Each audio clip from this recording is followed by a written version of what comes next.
These may just be the best and most underrated accessory for any glasses wearer that loves VR. Let's talk about it. So I was shopping around for quite a while actually before I decided to purchase these. In fact, I didn't even purchase them for the Quest 2. But I decided I love the Quest 3 so much.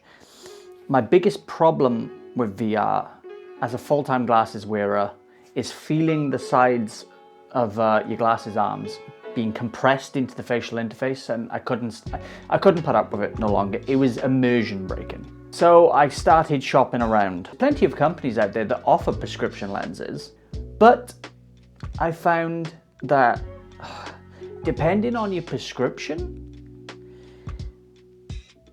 it gets very expensive very fast. Also, I noticed that most of these companies are actually from America, so they'd have to ship overseas, which could incur import charges, etc., to the UK. So I ended up settling for the, which I would never do because I always think Meta's official products are actually overpriced and not worth it. But I went with the ZENNI made for Meta prescription lenses because the cost was just right. It's actually surprising how something so little can actually make such a big difference to your experience while playing VR. And obviously what I want to do with this channel is try and give you the best, because I love VR myself, try and give you the best experiences and provide you with the best products to do the job. Now don't get me wrong, just like every product, they do have some downsides, and those downsides only really matter if you're the type of person that has to share your headset with family members or friends. But we will talk about that more later. Let's start off with a bit of a touchy subject that I don't really like discussing, but it's just as important anyway for you guys to know. But the reason I went for the ZENNI ones over every other company, except for the fact that they delivered from Europe, was price. All in, I think I paid £79 for my strong prescription and delivery, and I believe I got it within 3 to 4 days. Other companies, I was looking upwards of $100, somewhere £177, and they were still coming from America, which means I'd probably still get fees possibly coming in from import charges. It was obscene, because the more features you add, like blue light filter and anti-glare and anti-scratch protection and all, the price just seemed to rack up and up and up. Well, I just didn't think that was very good, especially for someone who has never used these in VR before. I didn't want to spend that much money. Okay, let's talk about the build quality of these. There's not much to them. In the case, it's got a nice hard shell. That's a very satisfying magnet. Do you not agree? But, sorry, I'm getting distracted. So in the case, you get this lovely protected, probably saw it in the intro clip, but you know, it's like a felt, not a felt, suede, I don't know. It's a soft material. And then inside you get just your left and right prescription and a little cleaning cloth. The case itself is a hard, rigid plastic. I believe it could withstand, I've dropped it once already. Oops. It could probably withstand a little bit of a beating, so nothing to worry about there if you travel with your Quest or whatever. I think this will do the job in protecting your expensive lenses. Just a simple click and fit design.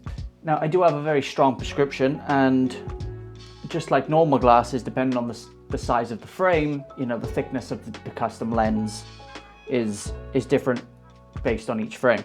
And mine don't stick out too much around here. I'd say a couple mil, which is completely fine. Although that sits closer to your eye, and I have quite a strong prescription. I'm up in the +5s.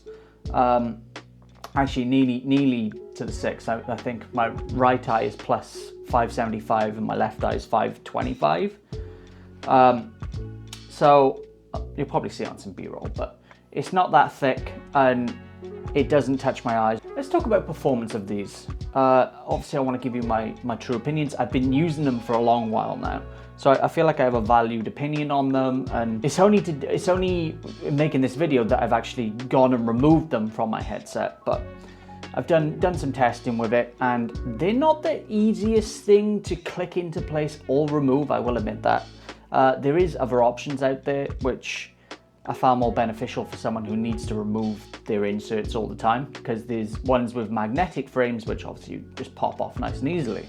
Now, I'm not going to lie to you, I'm going to say not wearing glasses in VR actually makes all the difference. It feels like a new experience, but there's also a big benefit to it. As a full-time glasses wearer, you'd have to use a facial interface that would separate you a little bit from the lenses, and obviously the closer to the lenses you can get your eyes, the wider the field of view. Well, with these I can get the lenses pretty much against my eyes if I really wanted to. So my field of view was increased drastically, and it knocks out that binocular effect, essentially. So I do have all of the features on here, like blue light and anti-scratch and all that. Do they affect visually anything? Not from what I've seen. Both, I mean, you can see it in the B-roll, but also using them in the headset, I haven't noticed any difference in colors or anything. I mean, with the lenses so close to your eyes, does that blue light filter really help? Maybe. Who actually knows? No one's really gonna know, at least not a standard consumer anyway. Maybe a professional could figure that out, but I don't notice any difference. But no, you don't need to worry if you do get the blue light filter or anything like that. They don't seem to impair visual clarity or change the colors. Okay, before we start to conclude things here, let's rear back into what I said in the first place of potential downsides. If you are the type of person that shares their headset with friends or family, the ZENNI prescription lenses may not be the ones for you. You may want to shop around and look at VR Rock or VR Wave, who offer a magnetic frame, so your lenses you could just pull them off very easily and pop them back in very easily. These are not that good for pulling them in and out. So with those downsides out of the way, I mean, the only thing I have left to say is, although these are my first prescription lenses, I regret not getting them for the Quest 2 originally. I can wrap up my thoughts and opinions on these. I recommend them. It doesn't matter if you go for these ones or another brand, but just the idea of a prescription lens in a VR headset, which is the lenses are so close to your eyes. If you are a full-time glasses wearer, shop around and invest in a pair of prescription lenses. It doesn't matter who you decide to end up going with. They're all going to give you the same basic thing. They're going to give you that relief of the pressure of your glasses fitting into a facial interface. Hopefully with increased FOV, depending on where you like the headset to sit. And most of all, a better immersive experience when playing games. So when it comes to these outros, I'm still really not sure what I'm doing. Sometimes I script it, sometimes I just go off the top of the head like I am now. Honestly, it's been a pleasure showing you these. I think they're well worth the investment if you are an avid VR user and you're looking for the best experience possible. Thank you for watching. It means the world to me, as always, and so do your comments and your support and the likes. If you're down there and you've watched all this way, leave me a smiley face or let me know what pizza toppings you like. Other than that, you know, all the links are in the description to the products, all my social links. Go ahead and follow me over on Twitter. I'm trying to improve my, the use of Twitter. I'm not very good at using it, but I'm trying to get better at using it. And the more I grow the following, if you want to talk to me, that's probably one of the best places to do it, except for the comments down below. I'll see you in the next video.